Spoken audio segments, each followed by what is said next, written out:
வணக்கம். பரபரப்பு மீடியா செய்திகளுக்காக நான் ரோஷன். உக்ரைனின் ஐரோப்பிய நட்பு நாடுகளுக்கு வெள்ளை மாளிகை ஓவல் அலுவலகத்தில் நடந்த கூச்சல் வாக்குவாதம் காரணமாக அமெரிக்க ராணுவ உதவியில் உள்ள இடைவெளிகளை நிரப்புவதற்கான தேவையை தீவிரப்படுத்தியுள்ளது. இந்த பிரச்சனையில் ட்ரம்ப் சமாதானம் அடைந்தாலும் அவரால் அடையக்கூடிய நன்மை மிக மிக குறைவு என்பதை உக்ரைனும் புரிந்து கொண்டுள்ளது. ஐரோப்பாவும் புரிந்து கொண்டுள்ளது. ட்ரம்ப் உதவினாலும் உதவியை விட உபத்திரவம் அதிகமாக இருக்கும்.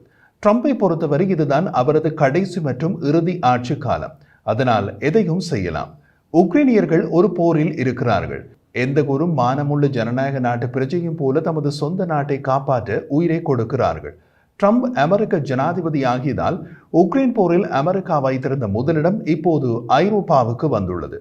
உக்ரைனை ஆயுதபாணி ஆக்குவதில் ஐரோப்பாவால் தனியாக செல்ல முடியுமா என்பதை எதிர்கொள்ள வேண்டியுள்ளது. ஆனால் ஐரோப்பியர்கள் மற்றும் நேட்டோவில் உள்ள எமது கனேடியர்களுக்கு அமெரிக்க தலைமையிலிருந்து விலக ஒரு வழியை ஏற்படுத்தி கொடுத்திருக்கிறது.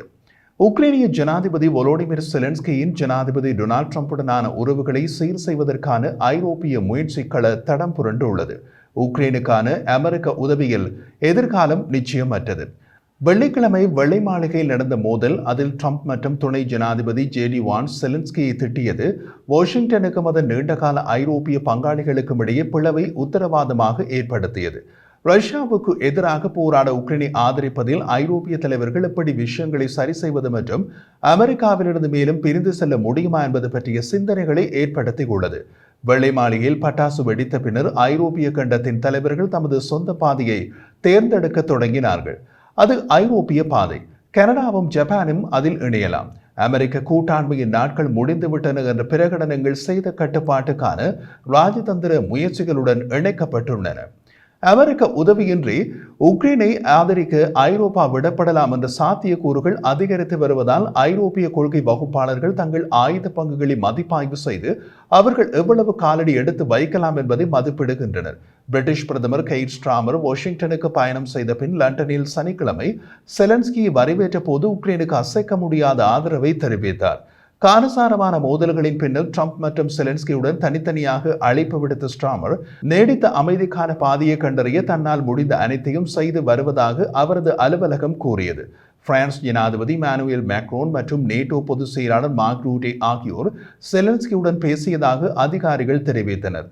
ரஷ்யாவுடனான அமெரிக்க பேச்சுவார்த்தைகளில் உக்ரைனுக்கான பாதுகாப்பு உத்தரவாதங்களை அதிகரிக்க ட்ரம்பை ஊக்குவிக்கும் என ஐரோப்பிய கூட்டாளிகள் நம்பிய உக்ரைனின் இயற்கை வளங்களை அமெரிக்காவுக்கு வழங்குவதற்கான ஒப்பந்தத்தை இறுதி செய்ய செலன்ஸ்கி வாஷிங்டனுக்கு சென்றிருந்தார். அமெரிக்க பாதுகாப்பு ஒப்பந்தங்களற்ற அமெரிக்க கனிமவள ஒப்பந்தத்தை ஐரோப்பிய நாடுகளும் ஏற்கவில்லை. ஆக்கிரமிப்பிலிருந்து தப்பிக்க உதவி கோரும் உக்ரைனிடமிருந்து பணத்தை கறக்க ட்ரம்ப் செய்யும் முயற்சிகளை அவரது நட்பு நாடுகளை ஆதரிக்கவில்லை. பணம் முக்கியம்தான், அதைவிட ஒரு நாட்டின் கௌரவமும் இறையாண்மை உரிமையும் முக்கியம் என்கின்றன பல நாடுகள். அமெரிக்காவில் சட்டவிரோத குடியேற்றவாத மனிதர்களுக்கு கால்நடைகளைப் போல கால்களிலும் கைகளிலும் விலங்கு மாட்டி அனுப்பியது ட்ரம்ப் நிர்வாகம். அதன் பின் அப்படி அனுப்பப்பட்ட எந்த நாட்டின் தலைவர் ட்ரம்பை சந்திப்பார்?